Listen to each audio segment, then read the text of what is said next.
Peer পদ্ধতিতে হইতে হইবে সংসদ নির্বাচন, হইতে হইবে লেভেল প্লেইং ফিল্ড নিশ্চিতকরণ। না না হে আবার কি হলো? ফের উল্টা পাল্টা কথা কহছিস তুই। আমি ফের কি উল্টা কথা কইনু কও তো? আমি নির্বাচনে কিসের পিয়ার মোহাব্বত বে? থামো থামো থামো, তুই পিয়ার কহলি কেন বে? আমি পিয়ার মোহাব্বতে পিয়ার কহিনি, এটা হলো পিআর মানে প্রপোর্শনেট রিপ্রেজেন্টেশন। মানে হলো কি, ধরো এই যে এত গালা মানুষ আসছে সারা দেশ থেকে, এই যে সবাই যেটা ভোট দিবে, ভোটের তো একটা টোটাল সংখ্যা হবে, সব সর্বমোট যারা বেশি ভোট পাবে সংসদে আর বেশি আসন হবে। আচ্ছা আচ্ছা শুন শুন শুন, হ্যাঁ ফের কি কইছিস? খেলা হবে খেলা হবে কইছিস কেন? ফের ওই ফিল্ডে যাবি বলে এই একজনা খেলতে যায় কিন্তু নিজে খেলা শেষ করে ওপারে চলে গেছে। খেলারি করে যদি কেউ খেলতে চাহে, মুসলমান বাঁশের লাঠি তৈরি করো। ঠিক আছে? হ্যাঁ শুনো, এটা হলো ওই পিয়ার। আর খেলার কথা যেটা কইন, ওই যে মহারাজপুরের ফিল্ডের হাটে ওইটা মাঠ আছে না, মাঠে যখন খেলা হয় তো খেলার আগে ওই যে উঁচা নিচে হয়ে থাকে, গোড়া থাকে, ওইগুলা সমান করে দেয়। আমি বুঝালেছি, মানে নির্বাচন হওয়ার আগে এরকম যেখানে গোড়া আছে বন্ধ করে দিতে হবে, যেটা উঁচা আছে সমান করে দিতে হবে। আমি বুঝালেছি, শুন নির্বাচন কমিশনকে রেফারি হতে হবে।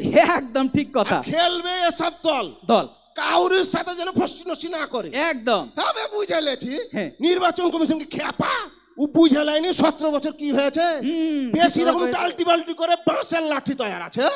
ওইটাই কইলো পিয়ার পদ্ধতিতে হইবে কি কইনো আমি পিয়ার, মনে থিবা কিন্তু দেশ জনতা সবাই যেন মনে থাকে।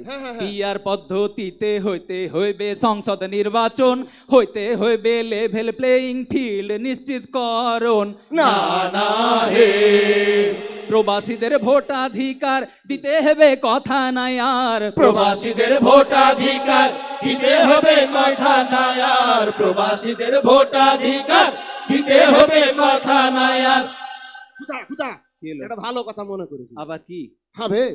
এ তোর ঘে পাড়ার ওই ধুমসি বেটি ছেলেটা মাঝে মধ্যে উল্টা পাল্টা কথা কহে কেন বে?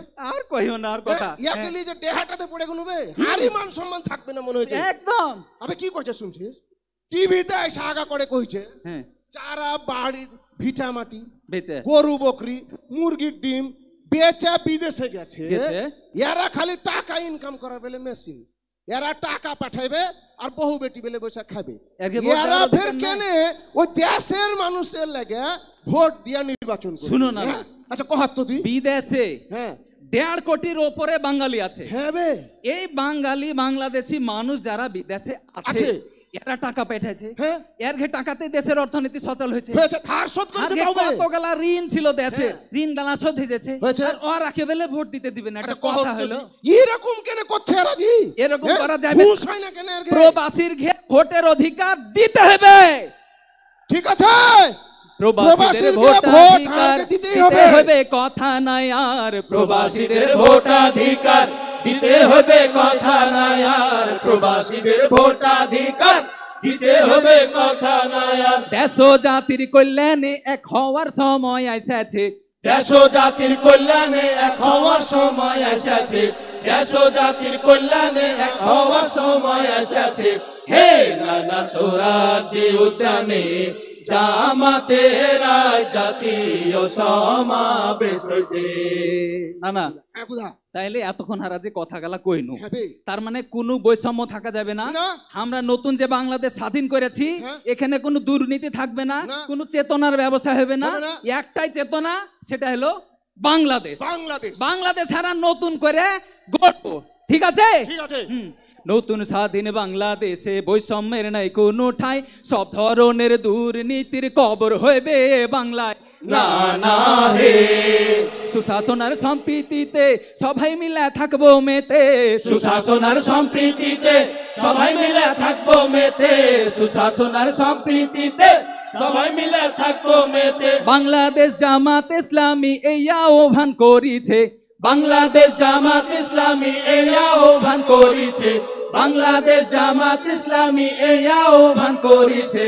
হে নানা সোহরাওয়ার্দী উদ্যানে জামাতের জাতীয় সমাবেশ হয়েছে, নানা সোহরাওয়ার্দী উদ্যানে জামাতের আজ জাতীয় সমাবেশ হচ্ছে।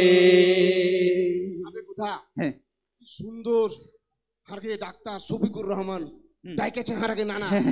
আর দেখ সব কিছু ত্যাগ করে দেশের বিভিন্ন প্রান্ত থেকে মানুষ যে ছুটে এসছে, একদম একটা হয়েছে, একটা হয়ে গেছে, একটাই স্বপ্ন।